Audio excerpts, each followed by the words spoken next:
Welcome back, everyone. If we move to the next slide, at slide 11, you will find the course description that is, of course, in your syllabus. So I suggest you take a look at that. You will find it mirrors the unfolding of the modules in terms of having 4 key thinkers that we'll move through, 4 key problematics that we'll move through.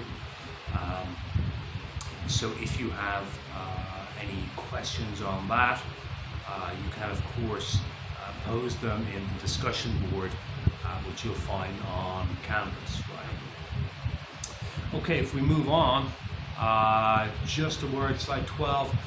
The course is somewhat truncated, inevitably, I suppose, with us moving to a system of having quarters. There's just less time for us to delve into the sort of material I wish we had the time to go through, but alas, that won't be possible. I have had to really cut out a lot of the sort of art historical, art critical material, looking at specific artworks, looking at how to analyze an artwork, relationship between form and content. These aspects of aesthetics I won't be able to address in the same depth were we to be having our course under normal circumstances. Nonetheless, we do have our 4 thinkers, and I'll do my best in the course of dealing with them to try to address the kind of art historical perspective and approach to art. Okay. Moving on to slide 13. Just a summary here, as you can see, of the 4 art theorists or philosophers that really derive from 2 different epochs. On the one hand, you've got the Kantian and German idealist epoch. So we're talking about Kant and Hegel from around about 1770s to 1830. Hegel was writing on art mostly in the 1820s. And then as we move to our other modernist, postmodernist thinkers, we move to Clement Greenberg, who would have been the foremost proponent on modernist painting. And we'll be taking a look at his theorizing. And Roland Barthes, a French structuralist, part of the structuralist, post-structuralist movement. He was into all sorts of things, literature, art, images. We'll be taking a look at a relatively short essay by him, which looked at an advertising image. Okay, so we've got 2 kind of epochs separated by considerable time. What I'm hoping to do by looking at these 4 thinkers is really to give you a sample, right? A sort of representative sample of thinking on art and images from the time of Kant. Right? That's really all we can do. And of course, I'm hoping that as you go on and study more and more philosophy, that these thinkers and other philosophers of art and aesthetics may prove interesting to you. Right? So it is an introduction, an introductory course, our course together, right? Moving on, your texts, okay, in the actual PowerPoint document, you will find links to the texts. In the Canvas course, on particular pages, you will find links that directly open the text up from a shared Google Drive, and they're very easy for you to access. So I'm doing my best to make it as easy as possible for you to get stuck into the reading of original texts, to not give you any excuses and not to make life any more difficult for you. These are difficult texts. The way that they write, the prose, you will find challenging. Reading great thinkers, prominent thinkers, is going to be challenging for you. I will try to do a great deal of preparation prior to you actually reading the original text, so that you will be familiar with the material and the ideas. But if we're to be at all serious about doing philosophy, we've got to read the original texts. So that is absolutely essential if we're to make progress in the particular material that we want to make progress in, and also to your philosophical development and intellectual development, to try to get used to reading prose that is dense, that will be rewarding but challenging, that will reward painstaking reading, rereading, and the more you expose yourself to these type of texts, the easier,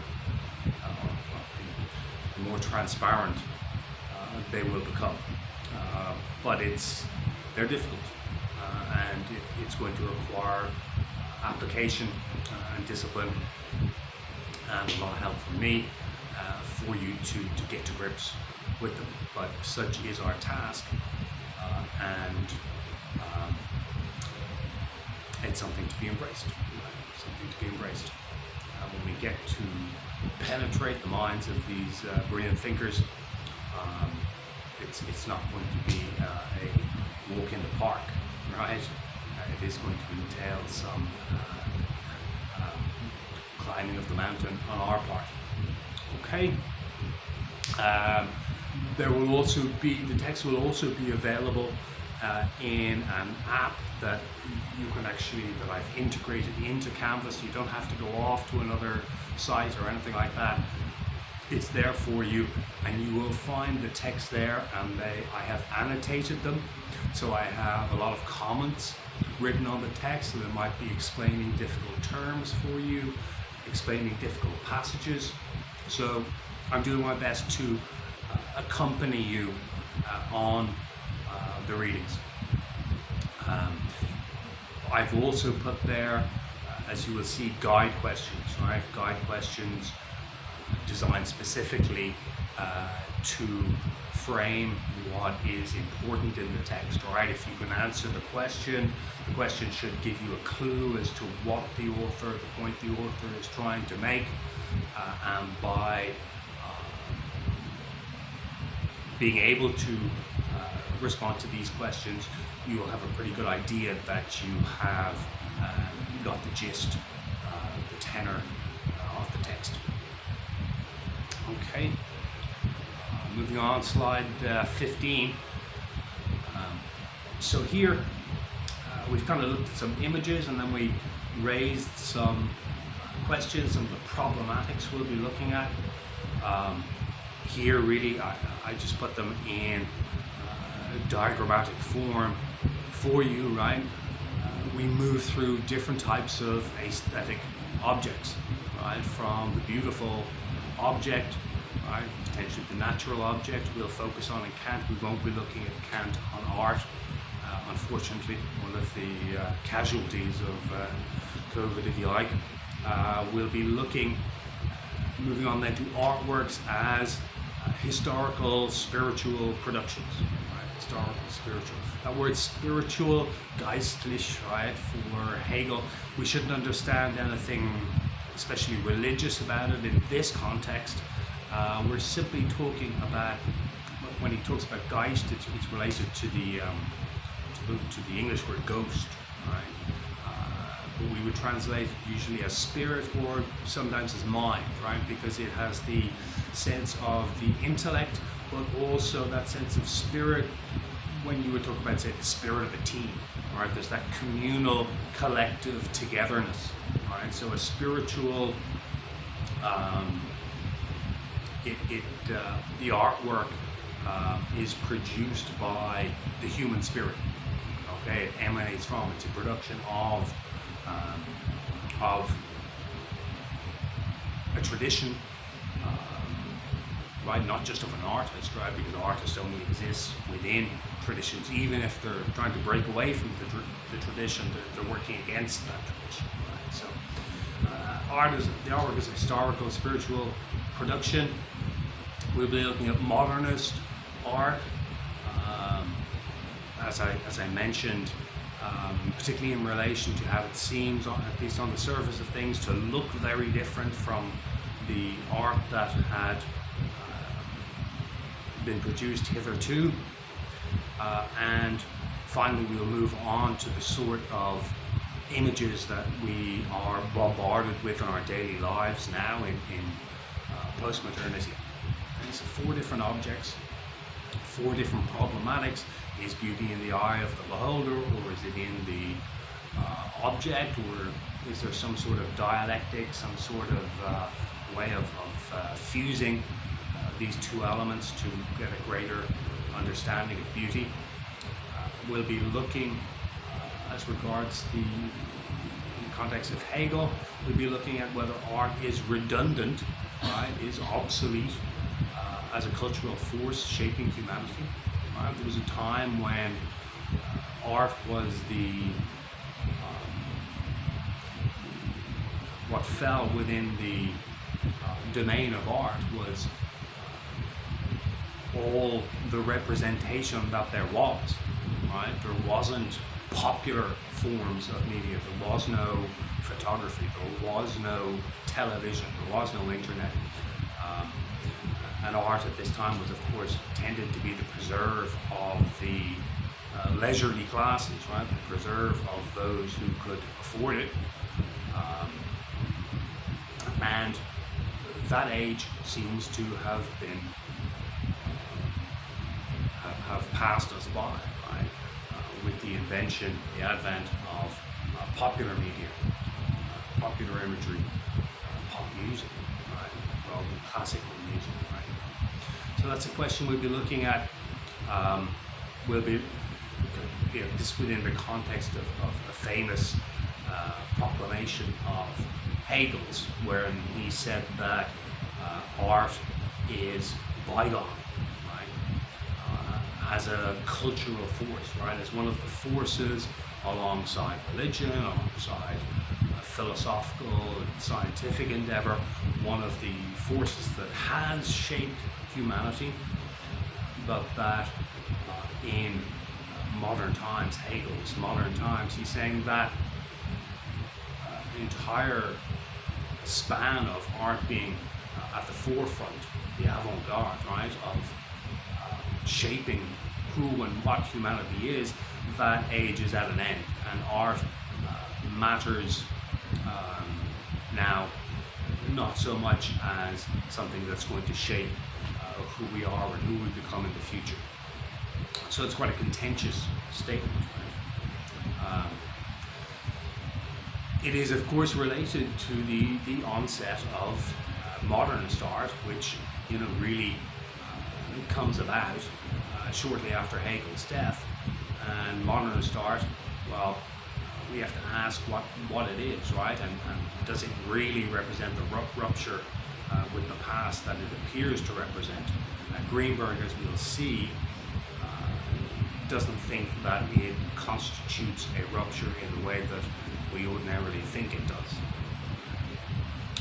It is the great continuation of the tradition in the face of kitsch, right? Kitsch, a German word taken into English, which kind of means those, you think of kitsch, you think of those the tacky souvenirs, those kind of cheap reproductions. And increasingly we live in an age of endless copies, simulacra, right?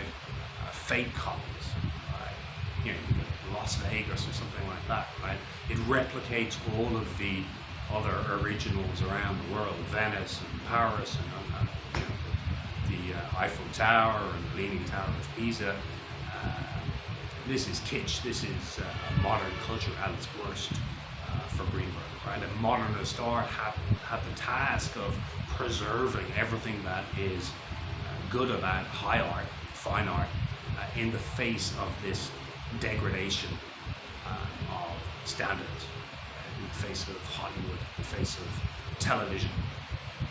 Okay, and we will look at, in the context of Barthes' work, his essay on an advertising image. He takes these semiology is the study of signs, semiological mode of analysis to a print advert right, for Italian pasta products, and gives us a method for analysing an image like this. Okay? And it's within that context that we'll try to gain some insight into the world of the proliferated,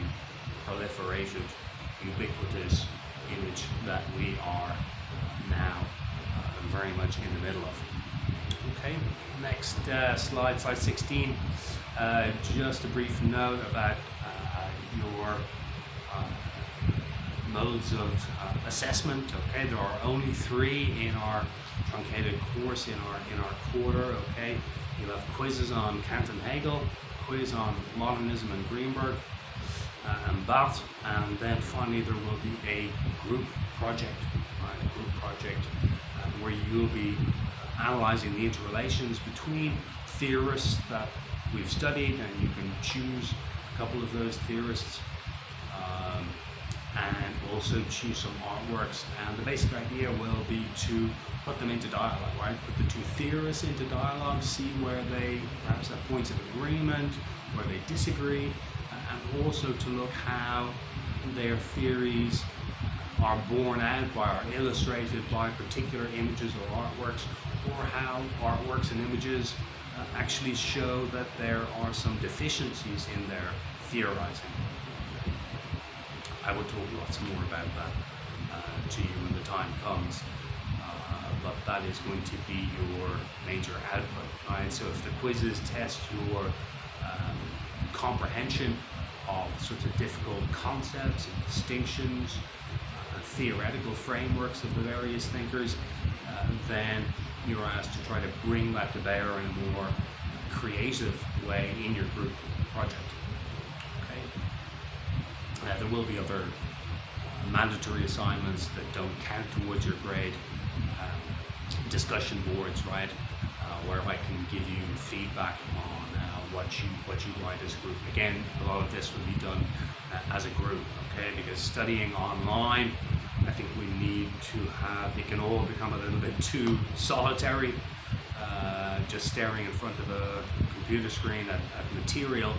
I want you to put you into groups, and so there's some interaction with your classmates, even more than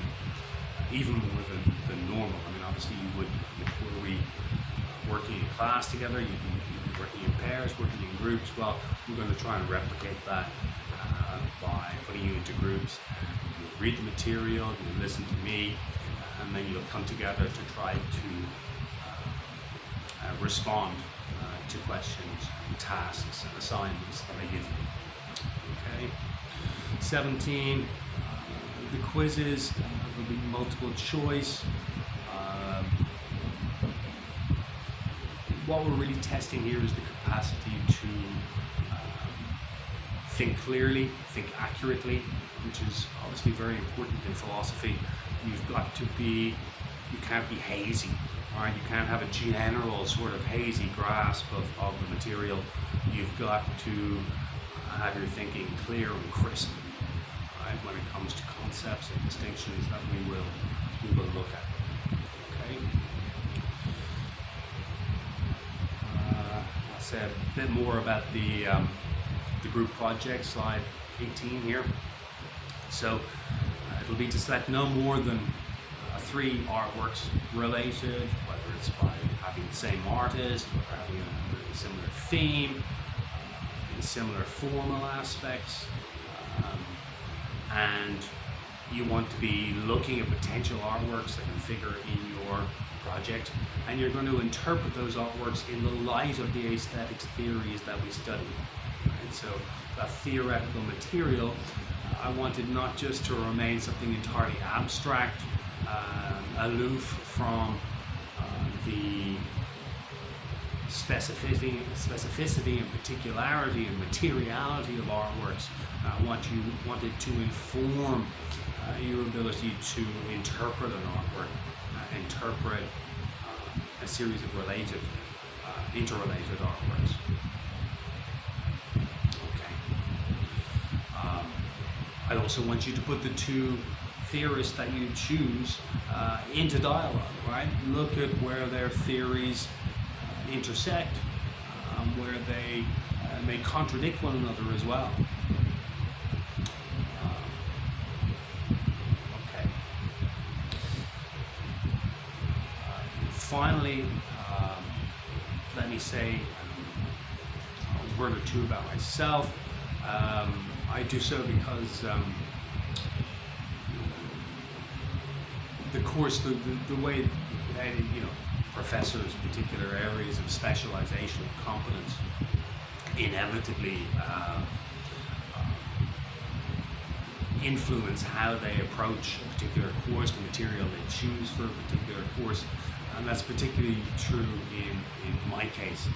My training is not only in philosophy but in French studies, and having studied French studies that entailed studying literature, poetry, and art, not necessarily from a philosophical perspective, right, but from the perspectives of literary studies, perspectives of art history.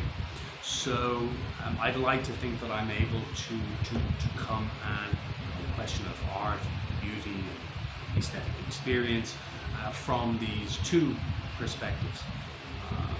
So that will be evident to a greater or lesser extent at various points in the course. Okay, that's probably enough for our substantive introduction to the course. I hope it's given you some sort of a roadmap of the journey we're going to go on together. Don't worry if particular ideas seem perplexing or difficult now. I really am only trying to give you the big picture, and we'll go into the detail throughout the course. For now, you just want to get a general picture of the various modules, right? So don't worry too much about any specifics. Okay, until we, in a manner of speaking, see each other for the video for the introduction to the course as an online course. Take care, and we'll talk again then.